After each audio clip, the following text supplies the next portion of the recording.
Hello, welcome. You are here at Raw News Insight, the premier news show here on Raw 12:51 a.m. Um, now a Facebook live stream. Thank you for watching. Today we're going to be discussing the new tier system introduced by Boris Johnson. This will be replacing the old sort of convoluted local lockdown system. But many people are complaining that they weren't properly consulted, especially in local government and in his own backbenches. And also they complain that he's not properly briefing the public, since he seems to prefer leaking to journalists rather than actually giving speeches in Parliament. We're also discussing the debates in America. Donald Trump has pulled out of the debates, and so they've been cancelled after the proposals were made to move the debates online, but move it onto virtual performance. And we'll also be discussing the brand new changes to SocsFed, the Socs Federation charge, which now could be a multi-year payment, and also Warwick's new base camp plan. But before we get to any of that, I have to introduce my wonderful panel, starting with Noah.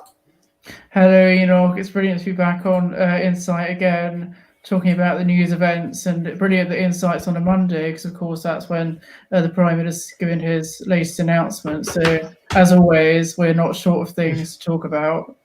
No, I mean, I think he just finished before I started preparing for this show. So it's as though he knew that Insight was going to be on at 5, so he thought, I've got to get my statement done by 5 o'clock, exactly. For once, we actually get ahead of the news rather than ending the show and something being announced. It's wonderful. Yeah. I'm really brilliant. We love the timing. Yeah. I'm also going to introduce my wonderful flatmate, Edwin. Hello, good to be back again. Second week in a row. Surely we have a lot to talk about, both regarding the UK and the States. So. Yeah, I mean, Edwin, you're a pretty Trump supporting guy. What do you think of his decision to pull up the debate? I mean, it's not surprising that he's dropping out, because the debate is supposed to be one of the changing factor for him, for his campaign. And what we are always expecting from Trump, what people have been expecting is him to act strong, to be more stronger and dominant than Biden. Now, with the debate being put online, it's very difficult for him to pose himself as a strong and dominant leader, simply because whenever he's trying to interrupt, he's very likely going to get muted. And, him ranting, yelling, shouting when muted, it's just going to become memes in social media immediately. So that's probably why he doesn't want to do it, and I think that's actually maybe a good thing for him. Yeah, I suppose he didn't seem to have such a great time last time. And also we have DJ Carl. Carl, welcome to Insight. I think the first time in a long time. Yeah, I think it's the first time ever. Thank you so much for having me and let me be here. Well, I mean, you were back when we were still a radio show. You came on the show a couple of times, I remember. Maybe I've been on some form of news outlet with Raw before, but maybe not Insight ever before. That's true. I do remember. I think one of the first, Raw department show that came on, you were there as well, and we had a nice back and forth. You poor unfortunate person. Yeah. Well, we have one more guest, but he's coming in just a second. So we're going to kick off and get started. Tiers for fears. The government has announced a new tiering system for the local lockdown. Noah, I want to come to you to explain. Fantastic, thanks, Enoch. So at 3:30 today, the Prime Minister stood up in the House of Commons to update the UK as it went almost into sort of the next stage of the coronavirus pandemic. While many people saw the summer as almost being like the end of the pandemic, it's clear with the rising number of cases that we're very much not out of the woods. So to try and simplify things and improve public communication, the government have announced this 3-tier system, and the tiers are medium, high, and very high. Now, the fact that the lowest tier is medium shouldn't exactly inspire confidence, because that would suggest that the situation is serious. So that's the tier most of the country are in at the moment. So that is the rule of 6, social distancing, mask wearing on public transport and in shops, that 10 p.m. curfew on pubs that many have disputed. And so that's the case for most of the country. However, that isn't the case for the whole country by any means. The second tier up is high, and that would involve a ban on indoor household mixing. So different households wouldn't be allowed to meet inside, and the rest of the regulations would also stay the same too. And there's also the top tier, which is very, very high, or very high actually, but serious. And that's what's going to affect Liverpool this week, the Merseyside region of the UK. And that's where places of hospitality, bars, pubs, casinos, gambling institutions have to shut. And restaurants are allowed to stay open, but they can only serve alcohol if it's part of a drink. So it just shows you how the government are willing to put sort of hospitality to one side in a case where it's the coronavirus is seen as a very high threat, and that would almost be sort of one step away from lockdown. However, it is clear, and it's important to say, that under all of these tiers, schools, universities and shops would remain open. So it's clear that the government want to really put education as a necessary priority, as if key workers as teachers, and education being an absolute priority alongside some places of leisure like shopping, to not fully damage the economy. Although clearly shutting many hospitality venues like bars and pubs will damage it inevitably. Thank you for that summary. So I want to come, actually, we have our final guest has arrived. Scott, welcome to the stream. Sorry I'm late, everyone. Hello. Oh, it's fine. Scott, did you catch any of what Noah said? I caught the tail end of it, I think. Yeah. So I want to know, do you think the government's going in the right direction in these coronavirus regulations? Well, I mean, I don't really know the science of it, as it were, but I don't know. I think most of the mistakes made have been, were months ago at the very beginning of the process, and everything since then has been, playing catch up and sort of trying things and seeing if they work. And the only thing that's really going to stop it is a full lockdown. But I don't know. Maybe we'll see. Yeah. Edwin, I'll come to you and ask you the same question. Do you think the government's going in the right direction with these new regulations? I think I agree with Scott on that point, because only time can tell whether it's a right move or it's a step too far or it's not enough. But I have come across an interesting article on the Times over the weekend, and it analysed the different responses to the pandemic from governments around the world. So on one extreme, we have the Swedish model, which is literally free for all. No one cares, no one does anything. There's no regulations. Schools remain open. There are social distancing recommendations, but not necessary enforced regulations. Pubs and restaurants were opened, and they are still open right now. And at the moment, Sweden has a much lower rate of infection than the UK and the rest of Europe. On the other hand, there is more robust and sort of more straight control. So you can see, for example, South Korea and Taiwan, who have been countries have been extremely successful as well. They have a very low infection rate at the moment as well. But there's one thing in common between these two paths, or these two different approaches, that is, throughout the whole period, all the way from March till now, it's people remain confident to the government. So the level of confidence is high. The problem in the UK is, no matter what the government is doing or is planning to do, the confidence level has already dropped to a very dangerous level. So people are not trusting the government anymore, and people are growing increasingly impatient with all the regulations and the confusing rules. So I think if we have to take something positive out of the announcement that we make today, at least one thing I would say is positive is it's clearer than the local restrictions that was in place before. And hopefully that can help to rebuild the public confidence level and trust on government, because otherwise people simply won't follow regulations, and it will be very hard to impose any sort of national regulations or measures in the coming weeks. Yeah. I mean, Edwin, you mentioned local lockdown. Scott, you mentioned government playing catch up. The government takes lots of accusations in the past few weeks from, introducing the Rule of Six, then the 10 p.m. lockdown, and now this. They're sort of flip-flopping around, and they don't have a clear direction. Do you think that's an accurate complaint? Carl, I'll come to you. Yeah, I think so. I think if you watched Boris Johnson speaking in Parliament today, Keir Starmer immediately stood up and say, "We are losing confidence in you. You are flip-flopping. This is not it's hard to have confidence in you that you have a plan, you have a solid idea about how you're going to deal with this. Sorry, I've already lost track and forgotten the question, Enoch. Do you think the government have a handle on the situation?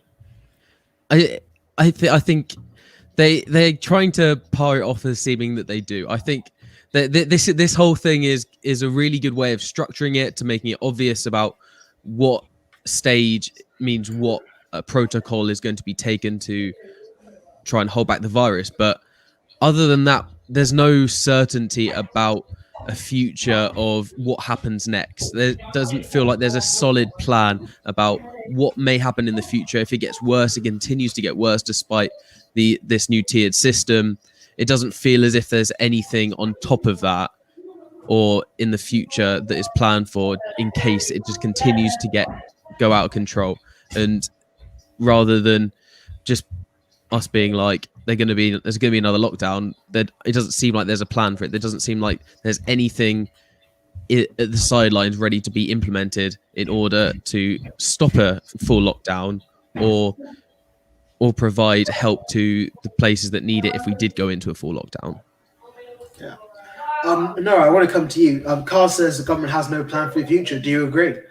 Oh yeah, I do agree with Carl, and definitely the point about the government wanting to be seen to be doing something rather than actually having this long-term plan. I really don't like the move towards these further restrictions. And while the rules may be clearer, actually I think it is really worrying when you're telling these places of hospitality to shut again that already suffered so much during the first pandemic, first sort of wave of the pandemic, has some temporary respite over the summer thanks to the Eat Out to the Help Out scheme, and will be really struggling again. I mean, it's clear that even if they were allowed to open, they'd be struggling because people would be choosing not to go to them because of worries about catching the coronavirus. But actually forcing these institutions to shut once again, I think will be really damaging, and I think really emphasises how the government know they can't save every job, are unable to save every business. I think another area where the government have really underperformed is in their communication with local leaders like Andy Burnham, who's the Metro Mayor of Greater Manchester, or Joe Anderson, who holds a senior position in Liverpool, and actually not communicating with them what the plans are from central government, not asking those devolved leaders what their responses, what they think should be done, what's happening on the ground, as that has led to a real sort of confusion over whether the decisions are coming from central government or from those devolved administrations, that who actually has the knowledge over what works best. But I really don't think either another full second lockdown would be a good idea. I think that would be a terrible idea because it wouldn't actually stop. It would only sort of temporarily delay the virus spreading. You'd ease lockdown measures again, and then cases would rise. And it's important to remember that the reasons the cases have been rising is because the UK is testing far more, and that will be a key to trying to reduce the severity of the pandemic by testing more, so we know who has the coronavirus. We can trace them and trace their contacts. And of course, that is something that the government have been absolutely shambolic at doing. Well, the government might say, in response to that, they'll say, well, we are trying to test more, but in order to build the capacity, we need to start locking down again a bit. Do you think that's acceptable? I really don't. I think it's important for the government to be looking at things like Nightingale hospitals, which is one of the things, there's been lots of criticism of the government. We're only 13 minutes in, but one area where I will praise them is that the Nightingale hospitals were set up really quickly. There were, beds there ready to take on COVID patients if it was needed. And I think those really do need to be on standby probably until March next year, because you're going to get into the winter season where there's always more demand from the NHS, from the winter flu, and of course all the other issues like cancer and stroke treatment. So I think the priority has to be seeing how a vaccine is developing. I've not heard many updates recently about the University of Oxford programme for a new vaccine, mass testing and tracing, just trying to get testing capacity and daily testing as high as it can possibly be, but also having those Nightingale hospitals on standby in case the NHS is overwhelmed, which thank goodness it wasn't during the first lockdown. Yeah. Well, I want to come to you again, Edwin. I want to ask you something. It slipped my mind. Can you respond to what Noah said while I remember my question? What do you agree with what Noah said? Yeah. I think it's how would I put it? It's a very uncertain situation, and people will want more clarity and a long-term plan, especially in the coming winter. And obviously, test and trace, it's probably the only option. It's the key option right now until the vaccine has arrived. But I don't think test and trace is enough, or I don't think the current system is enough. I think there has to be plans of, expanding the whole test and trace system, not just available to those who are symptomatic or who have to self-isolate, but maybe also to people who simply have to take a test. So, for instance, if tests are available, so energy free, we're talking about free testing, not like those you can pay for, which are very expensive. So, for instance, for NHS free testing, now it is only available if you have developed symptoms. Maybe it should be available to everyone who is required to self-isolate for 14 days, because if someone in isolation has been tested negative, in many other countries, certainly in countries like Germany, in Switzerland, in Taiwan, in Hong Kong, in Singapore, if you get tested negative during your isolation period and you have no symptoms, then you can go back to work or you can go back to your normal life. I think that's very important for the economy, because now we are seeing a rise in cases all across the whole country. It's simply going to kick off a chain reaction. More and more people will be forced into self-isolation for 14 days. And this is very damaging to the businesses. It's very damaging to schools, to universities, and also to hospitals as well, to many key industries as well. So I think there's certainly room for improvement for the current test and trace system, and it has to be done quick. Otherwise, literally, there will be no difference between a national lockdown or everyone being forced into self-isolation because your friends or your families or someone you have contacted have symptoms. It's going to be the same thing. You mentioned clarity there, Edwin. You and me both know there's actually probably an extreme lack of clarity around these rules. As we spent the last week trying to work out whether or not we have to self-isolate because someone we came in contact with tested positive, but we weren't contacted with testing case straight away. Do you think the rules, not just around test and trace, but around local lockdowns, around this new free-tiered system, this whole new patchwork coronavirus regulation, do you think it's clear enough for people to understand? And this is an open question to anyone, by the way, so if anyone wants to...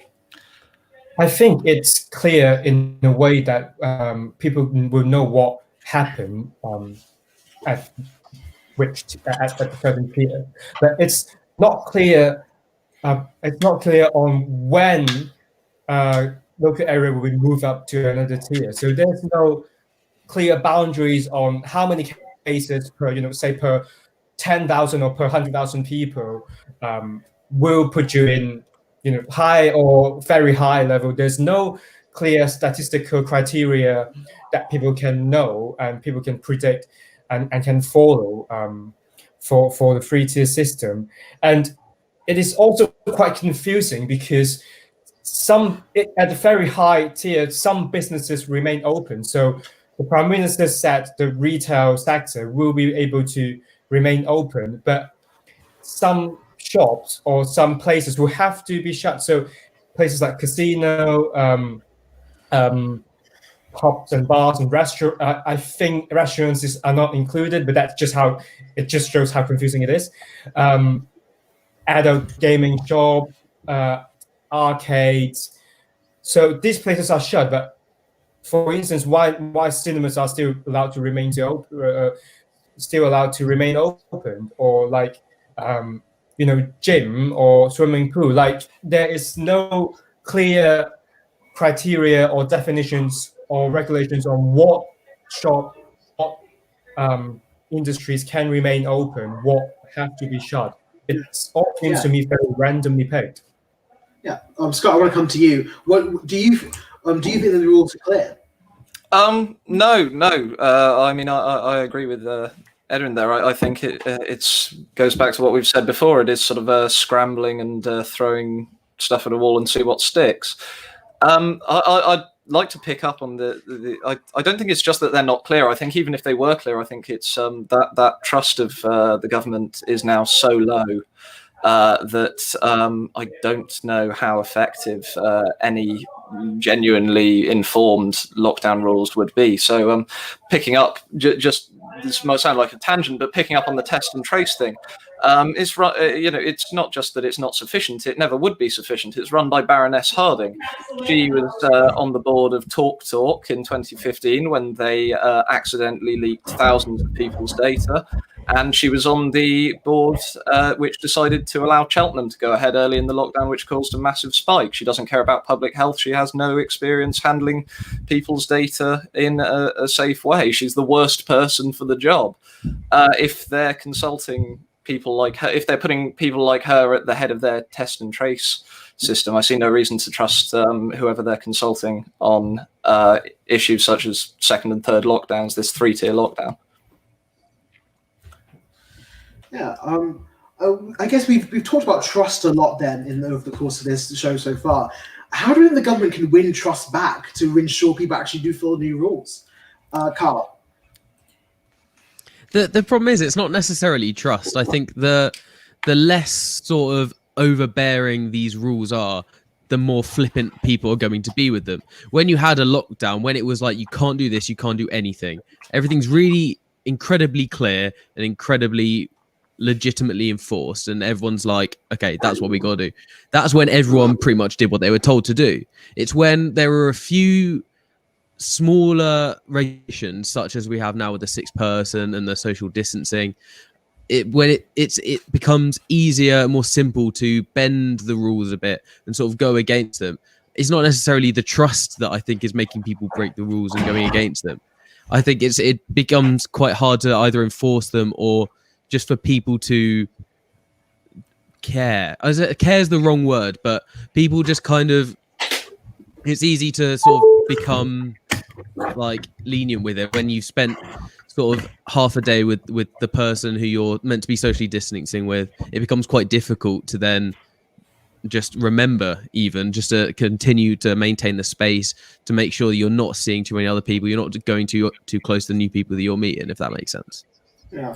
Well, no, I'll come to you. Do you agree with what Carl's saying there? It's not such a matter of trust. It's fact the rules aren't harsh enough for people to really engage in the same way.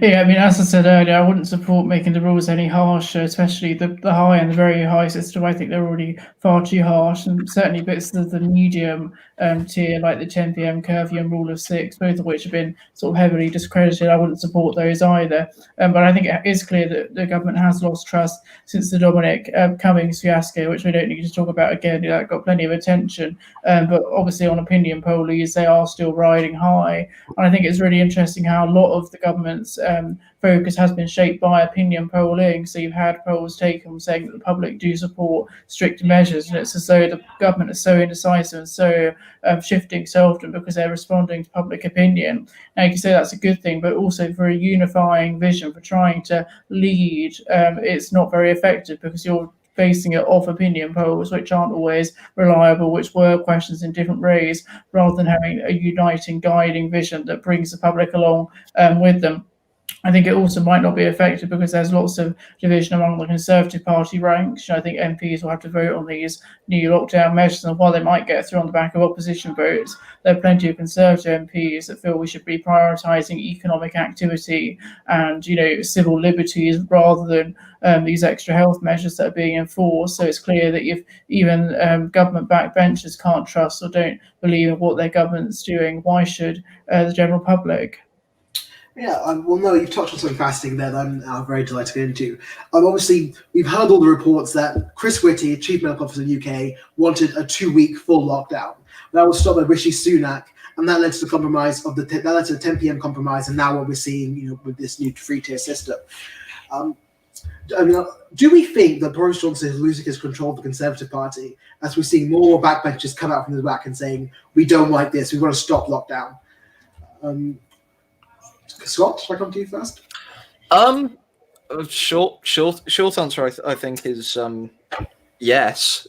He's lost a lot of the Conservative establishment, which is to be expected when you attack it so regularly and viciously. I think he has lost a lot of support, particularly with whether his recent and seemingly growing focus on things like culture wars, non-COVID issues, will cement that or allay it is a different matter entirely. But yeah, sure. And all right, Edwin, I'll come to you quickly on this before we go on to the next topic. Do you think Boris Johnson has lost control of the Conservative Party?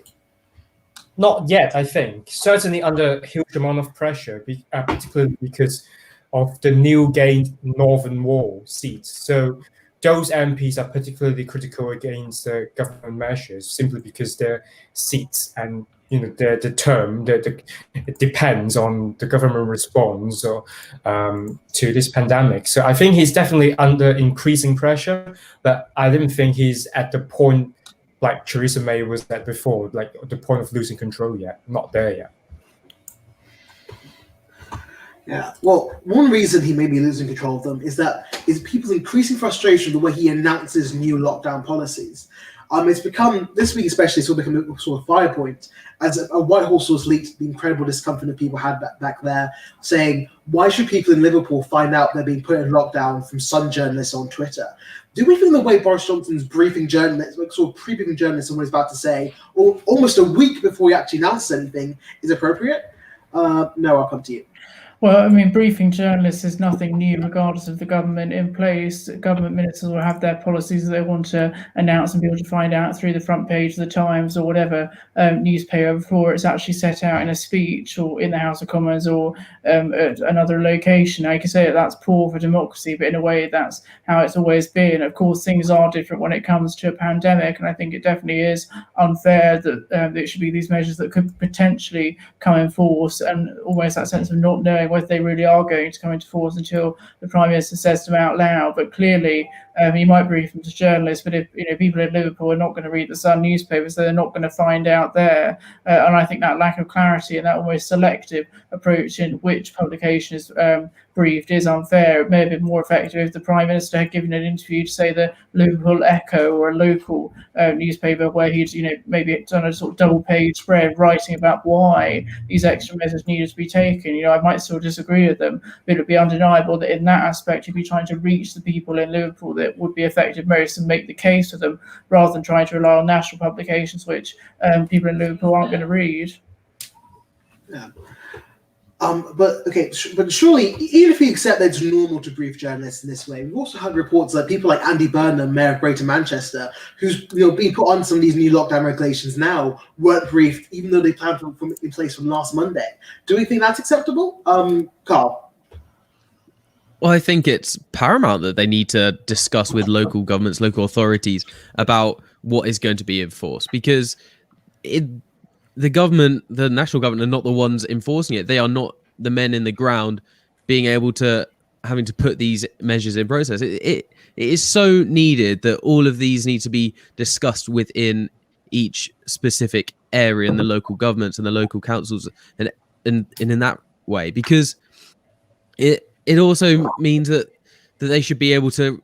That's one of the main failings of this, say, three-tier system. The reason why it's so effective to talk to the specific local governments is the fact that you can steer it in such a way that is best for the specific community, where it's being specifically spread, in the mode it's being specifically spread in that specific area, because it might not be the same way of spreading in general in Liverpool than it would be in Manchester or would be in Birmingham. Different places, different things are happening at different times, and people go to different places, and to be able to target it properly and target it effectively, an over blanking three-tiered system is not going to do that.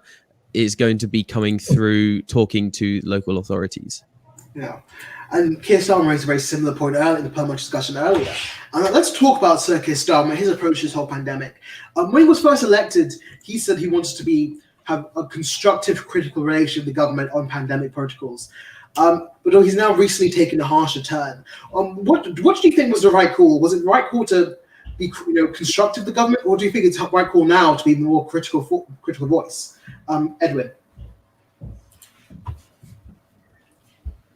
First, I have to say, be honest, I am a Tory party member, so I definitely will be a bit biased. But disguise that. I think the opposition party has to be critical at some point. I know Boris Johnson has mentioned and compared this whole pandemic situation with the Second World War, and obviously both parties worked closely together during the war to have a proper war cabinet, which the opposition party was included. Now, at the moment, we don't have the war cabinet yet, so the opposition party, whether it's Labour, Lib Dem, or even more importantly, the Scottish parties, haven't been actually included in proper cabinet discussions. I know occasionally they would be included for Cobra meeting, but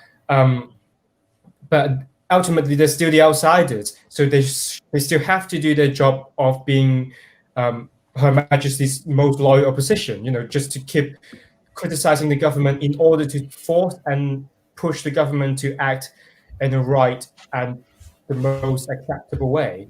So I think, definitely the Labour Party should be critical, not overly critical, but should be critical. No. I suppose the wider question to ask now is Keir Starmer doing a good job being opposition leader? Noah? Well, somewhat. It depends the way in which you look at it. Certainly in terms of opinion polling, which how reliable is that? That's a question in itself. You haven't really seen Labour breaking away from the Conservatives. There have been cases where there have been Labour opinion poll leads for the first time in a while, but it's not been like Tony Blair against John Major, where Blair was far and ahead of Major and subsequent Conservative Party leaders. In that aspect, of course, there's a long time until the next general election, but Keir Starmer hasn't been overly successful so far. I thought generally he has struck the right balance. I'm as of yet a member of no political party, so I can speak about this somewhat more objectively. I think he struck the right balance at the start back in April by saying that he would be a constructive opposition, because we were in the early stage of the pandemic then really all in lockdown. So while he might want to be critical of the government, I think it would have just looked like he was trying to score cheap points if he had criticised every measure the government had taken for the sake of it, rather than actually analysing it and supporting the government where he believed it was right to do. The difficulty for the Labour Party has been how they moved from being a constructive opposition to really criticising the government where it's needed to be. And that's also an issue in terms of parliamentary votes, because as I said earlier, you've had many Conservatives critical of these new measures, but lots of the opposition parties are certainly probably more risk averse than the government on lockdown issues, meaning they probably would vote for any lockdown measure the government implemented, even if there's a big backbench rebellion from the Conservatives. So from Keir Starmer's perspective, I think it's clear that he's been sort of trying to walk the tightrope between not looking overly critical, but also recognising that there have been plenty of government failings, but also recognising that his backbenchers are far more risk averse, therefore want lockdown measures and restrictive measures to remain in place for longer than Conservative backbenchers. Yeah. Scott, I want to come to you. Do you think Keir Starmer's doing a good job? Yeah, sure. I mean, I don't actually follow Starmer that much, if I'm honest. From what I can tell, I think he probably is right to. Well, no, I think he's absolutely right to criticise the government. That's their job as the opposition, and I think he probably should have done it more vigorously earlier on in the lockdown. There was certainly plenty of subject matter to attack there that he didn't go for, but or not as violently as he should have done. But no, the real, it was for me the real sort of shining light of this pandemic in the Labour Party at the moment is, has been referenced a few times, is Andy Burnham. The idea of greater northern devolution has been gaining traction. Had been gaining traction anyway before the crisis. He has probably been the government's most effective and loudest critic within the Labour Party, for me anyway. And he's managed to enact with his limited mayoral powers some fairly sensible and popular policies. So I do like Keir Starmer, but I like Andy Burnham more. I think he's the more interesting Labour member at the moment. Andy Burnham is the more interesting Labour member. Could anyone imagine saying that in 2015? I don't think so. Well, yeah, let's talk about the issues of let's talk about the devolution. The way it's affected the way Scotland and Wales are running their own coronavirus campaigns. Do we feel the fact that Scotland and Wales have had so much power invested in them now, especially over coronavirus, and now so demonstrating different from Westminster government, is going to help out the nationalist cause? Carl. Honestly, I don't know. I don't think it's quite a hard one to say if it's gonna have that effect. Yeah. So I'm kind of lost for words. I don't really know what to say. Yeah. Carl can't stand the idea of seeing Scotland go its own way. Maybe we should introduce Nicola Sturgeon. Yeah, but I mean, we have seen recent polls that are following the British government handling coronavirus. Numbers are up for Scottish independence. There's now 53 yes compared to 46 no. So Noah, I want to come to you. Do we think Scottish independence is now an inevitability? It's not an inevitability, but it's certainly a worry. And I'm a staunch unionist, so I'm extremely concerned that either Scotland, Wales, or Northern Ireland could go their own way. I certainly don't think there's much call for independence in Wales. So you've seen Plaid Cymru somewhat gaining traction under Adam Price. In Wales, it's far more about their cultural heritage and wanting national independence. But in Scotland, as you say, it really is about wanting a second independence referendum because the SNP believe they can win it. But let's be honest, the SNP would use any excuse at all to want to hold a second independence referendum, regardless of whether there'd been Brexit, regardless of whether there'd been coronavirus. They would always want to have more powers and use that to fuel their case for independence. And they have a perfect right to do that as a party, but they should also remember that they are the Scottish government governing on behalf of the whole of Scotland, not simply those that do want independence. And I think it has been curious to see the sort of lack of we were talking about a centralised response in terms of English regions and how leaders like Andy Burnham weren't properly consulted. We have really seen a devolved approach to health and the full extent of how health has devolved with regards to Scotland and Wales. The fact that even though they're all still part of the UK, at time of speaking, they are allowed to set their own health policies. So there is that communication if you live on the Scottish-English border or the English-Wales border, whether you're allowed to go from one country to another, what you're allowed to do in one part of the UK and not allowed to do in another.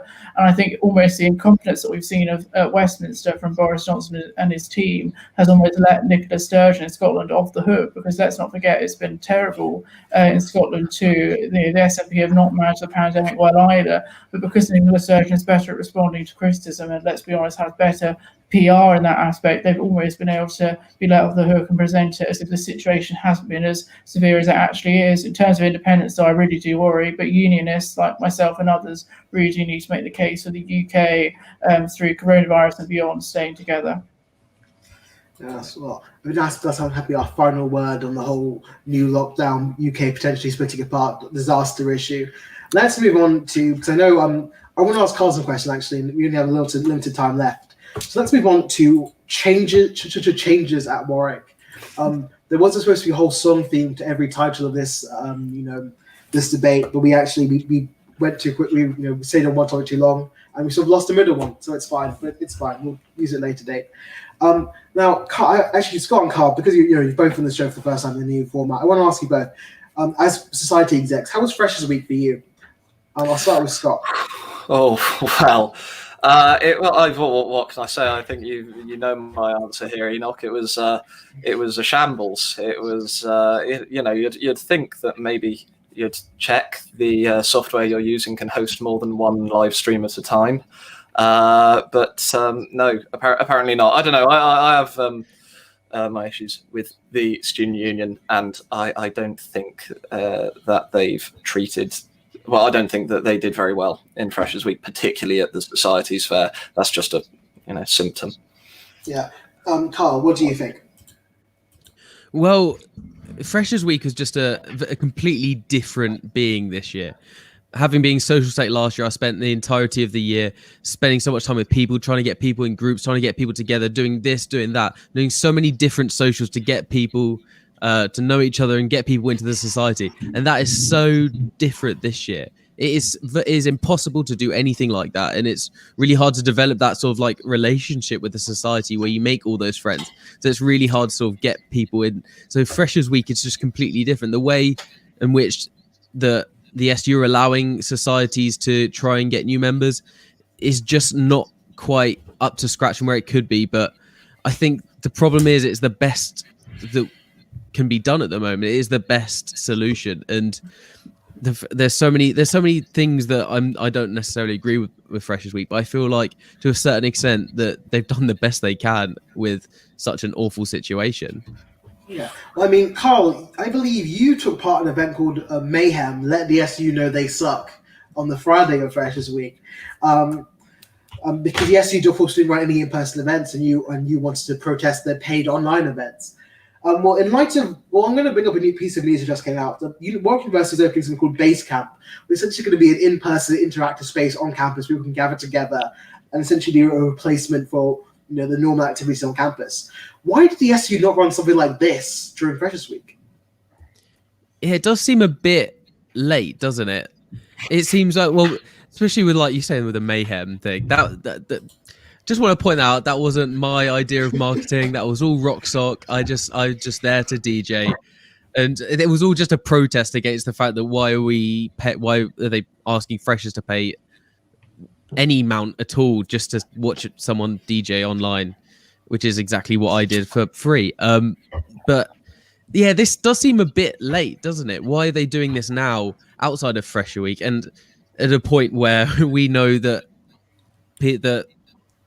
we're actually in a worse position in terms of cases than we were previously. So now trying to have like a more in-person approach is a bit late and a bit not quite safe, in my opinion. Well, I mean, yes, Warwick University might argue that after we saw the raves we saw on Freshers Week in Warwick and in Coventry was a 100+ person rave, and we've now, since we have 260 active cases, it's time they give us a safe alternative from these kind of raves to help cut down on numbers. Yeah. So it's like, again, it's a safe alternative. That's the problem. I think I guess that works in that way that it kind of fulfills a need of that interaction and meeting other people, but because otherwise it would lead into these unruly gatherings and illegal gatherings.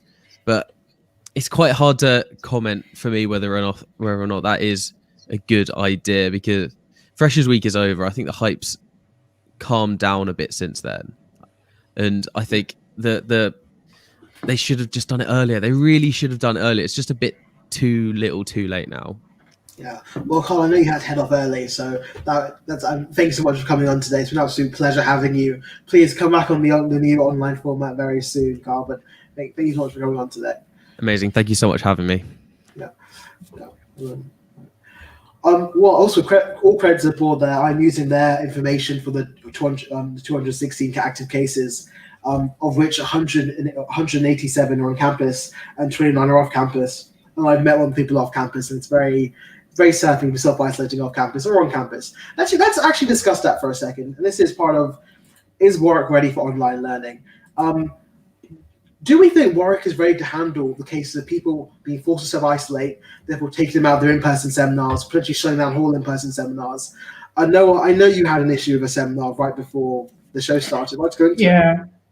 Well, so essentially, you sort of don't really know whose fault it is. I was meant to have an in-person seminar today, and then for whatever reason, I found out just beforehand that it was to be moved online, or will be online for the foreseeable future. As for how ready Warwick are, it's tricky to know. I must say, if I'm judging by the seminar sign-up a couple of weeks ago, I thought that was really poor, and the module sign-up, when you had thousands of people trying to sign up at the same time, was clearly a complete disaster. We just don't know the logistics and the resources there. It's going to vary from department to department. There are going to be multiple Microsoft Teams meetings, so it is a huge logistical challenge to try and manage it. I personally would love as much in-person teaching to remain as possible. I think a key part of university is the human connection. It's such a shame that freshers weren't able to enjoy that at all, really, unless they paid for something virtual and had to resort to illegal raves. So while I would love as much in-person seminars and gatherings to happen as possible, if it really is going to be online,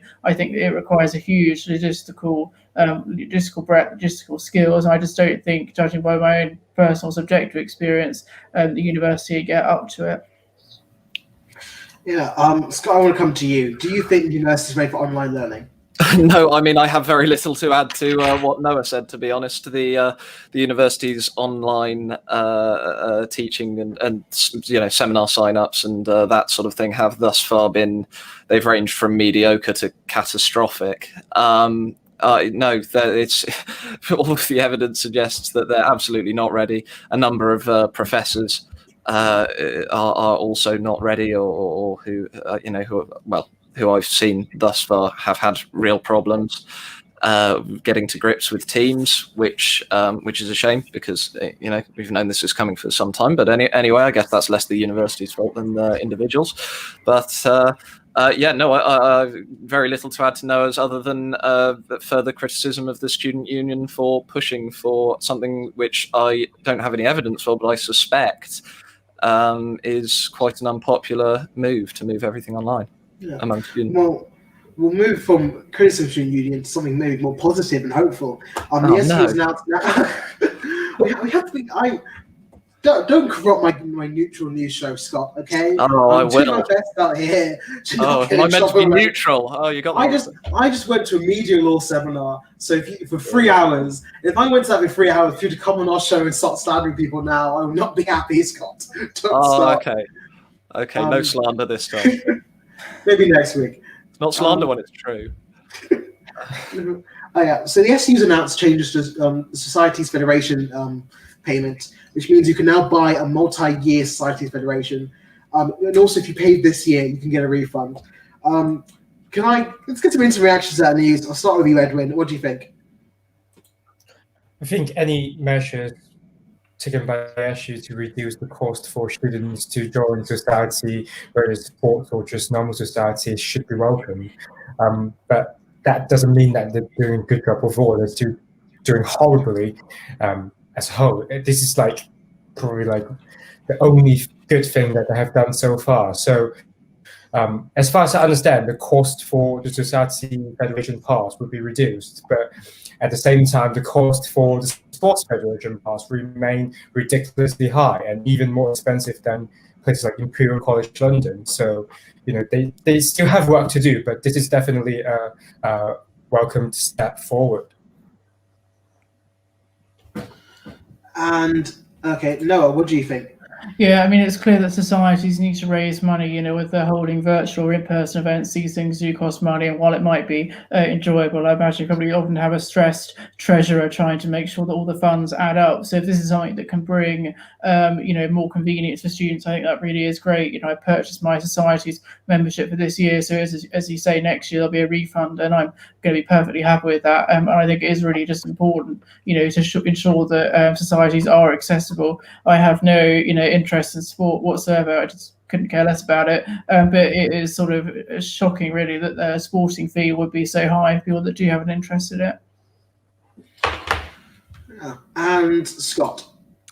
Yeah, well, I mean, I hate to agree with so many people in such a short space of time, but I'm afraid I'm going to have to. It's an eminently sensible decision to reduce costs for students, as Edwin and Noah said, and they've still got work to do on the sports front, and they have many, many other issues. But this is, this is a win. This is a good idea. Yeah. I mean, well, let's briefly discuss the sports again. For any freshers who may have missed this last year, Scott, can you summarize the big kerfuffle of the sports cost? No, not really, but I can. No, it's very simple, isn't it? It's just too much. It's just unbelievably expensive to join the sports federation or whatever it is, and it puts people right off, getting active, doing social or solo, competing in sporting events, and keeping fit. It's just no good, is it? But I don't have any detailed analysis of the problem. No. I was just hoping. Honestly, I was really hoping Warwick Sport raised the price last year. That's all I really needed you to say. Oh, right, yeah. Sorry, they did, and that's what they did. Well, okay. Well, then, why is it Warwick Sports, when everyone else in universities were trying to cut costs down to make things more affordable for students, why is Warwick Sports still raising the price? Edwin? Absolutely no clue at all. I mean, I was in the rowing team last year.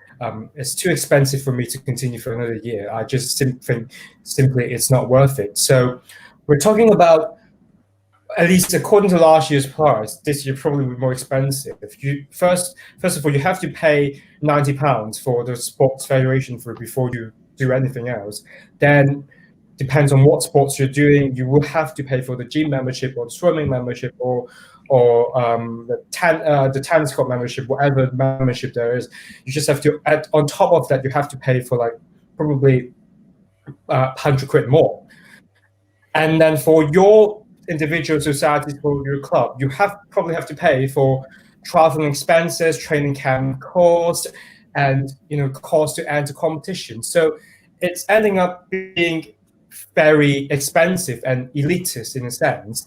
And I've just briefly mentioned before, as I've mentioned before, the cost for students at London unis, so Imperial College or University of London, so that includes places like UCL, LSE, Keynes.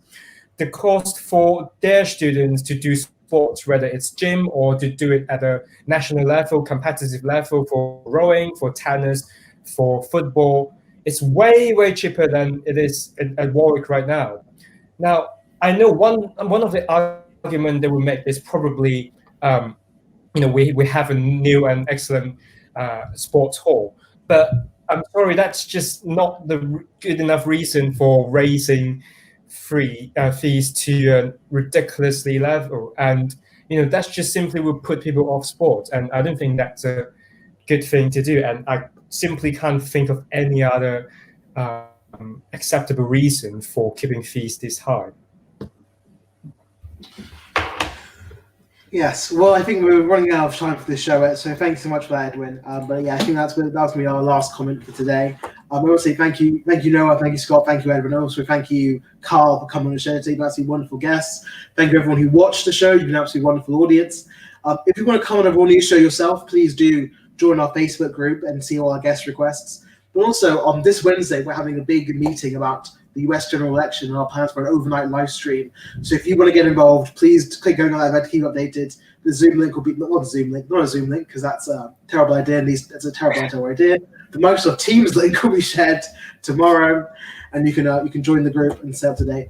But thanks so much. This has been Insight. It's been absolutely wonderful to be with you this afternoon.